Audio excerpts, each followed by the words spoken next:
Shalom Aleichem, everybody, and welcome back once again. I hope everyone had a wonderful Hanukkah, an inspiring Hanukkah. And it is Erev Shabbos. It's Erev Shabbos Parshas Mikeitz, and I'd like to share with you a brief idea on this week's Parsha, on Parshas Mikeitz. So at the end of last week's Parsha, we know that Yosef HaTzadik, Joseph, was still in the pit. He was still in the dungeon. He had correctly interpreted the dreams of the Sar HaMashkim and the Sar HaOfim, of the cupbearer and the baker of Paro. But Yosef, our sages tell us, made a slight mistake in judgment. He put a little bit too much trust in that faithless cupbearer. And for that, he actually was punished by remaining in jail for longer than he otherwise would have had to. But at the beginning of this week's Parsha, Yosef corrects that mistake and does so with flying colors. At the beginning of this week's Parsha, we know Paro has his dreams. He's very disturbed by these dreams. No one can interpret it. And the cupbearer now remembers his fellow prisoner. He remembers Yosef, and he tells Paro about Yosef, and they bring Yosef out of the dungeon. They clean him up and they bring him to Paro. This is Yosef's golden opportunity. This is his ticket out of the dungeon. This is his chance to really change the trajectory of his own life. Paro turns to him and Paro says to him, I understand that you have special abilities. I need a person like you. So Yosef says something shocking.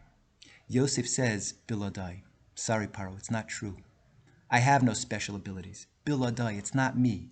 Elokim Ya'ana Eshalom Paro. It's God who will answer the welfare of Paro. In fact, in his interpretation of the dream, Yosef mentions Hashem 4 more times. Paro is really impressed, not just with Yosef's interpretation, but Paro is impressed with Yosef's faith, with Yosef's trust and belief in Hashem. So much so that the pagan Paro actually turns to his retinue, he turns to his cabinet, and he says, Hanimsech hazeh ish asher ruach Elokim bo? Could we find another like him, a man in whom is the Spirit of God? Even Paro is talking about God now. It's interesting, Yosef didn't start talking about God in the presence of Paro. Way back in last week's Parsha, in the house of Potiphar, the pasuk says, Vayar Adonav ki Hashem ito, that his master Potiphar saw that Hashem was with Yosef. What does it mean that Potiphar saw that Hashem was with Yosef? Says Rashi, Shem Shemayim Shagur B'fiv, that the name of heaven was always in Yosef's mouth. Yosef had this God consciousness, this God awareness, and he spoke about God freely. Not in a way that he was embarrassed to express his faith, but rather he was comfortable talking about Hashem. He was comfortable expressing his own deep-rooted faith. It wasn't some sort of knee-jerk speech about Hashem. It was an authentic expression of his own relationship with Hashem. You know, there's a beautiful Vilna Gaon, there's a beautiful Gra that actually really highlights this idea. It's about a pasuk. The pasuk in Tehillim, the verse in Tehillim says, "Va'ani b'chastecha b'tachti." The verse says, "But as for me," David HaMelech says, King David says, "But as for me, I trust in your kindness, Hashem." And the verse continues, Yaga libi b'yeshuasecha, my heart rejoices in your salvation.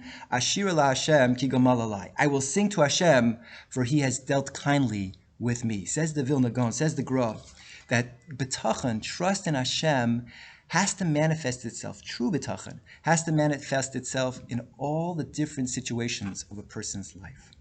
When a person's going through challenges, he's going through difficulties and troubles, he needs to express bitachon. He needs to express bitachon. Va'ani b'chastecha b'tachti. But as for me, I trust in your kindness. Even when things don't look good, I trust in your kindness. And when the salvation is starting to bubble up, when things are starting to look like things are starting to change direction, he has to once again turn to Hashem. Yagalibi b'yeshuasecha. My heart rejoices in your salvation. And then finally, after the tzara passes, after the challenge and the difficulty passes, the person doesn't forget what he went through. He doesn't forget whom he turned to when he was in trouble. He doesn't forget whom he turned to and realized that the salvation was coming from. But he looks back on that whole experience and he says, Ashir la Hashem ki gamal alai. I will sing to Hashem, for he has, in the past, dealt kindly with me. A person has to approach his or her life with in all the different manifestations of his or her life, whether they're going through difficulty, whether the salvation is starting to bubble up, or they've already been past that one, and to look and to see where it's coming from. Biladai, it's not from me. Elokim Ya'ana Eshalom Paro. It's God who will answer the welfare of Paro and the welfare of each and every one of us. Shabbat Shalom. Good Shabbos, everyone. I look forward to seeing you soon.